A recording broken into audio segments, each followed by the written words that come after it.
повече за офанзивата. Успя да създаде много натиск, но въпреки това не реализира някакви голови положения, които да доведят до успех на Манчестър. Астон Вила игра, може би така, както сме наблюдавали в предишните срещи, много дисциплинирано.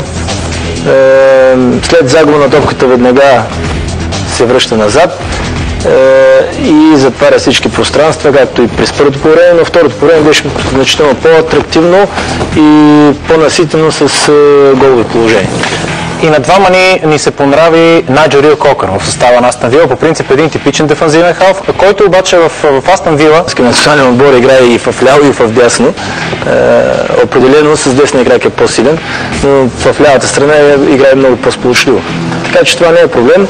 И Рил-Кокър просто така много добро впечатление ми направи с играта си в дясната страна. Преди малко видяхме една ситуация, ми се иска с вас да я обсъдим. Единоборство между Немanja Vidic и футболист на Астон Вила, в случая Гебриел Агбамелхор. Национална Англия използва своята бързина, бе застигнан от Немanja Vidic. Сякаш арбитъра можеше да отсъди нарушение извън наказателното поле, защото де-факто Vidic задържа своя съперник за фланел. Точно така.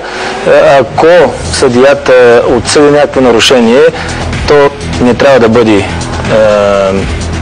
дуспа, а просто фаул извън наказателното поле, защото нарушението е започнало при състезателя да падне в наказателното поле.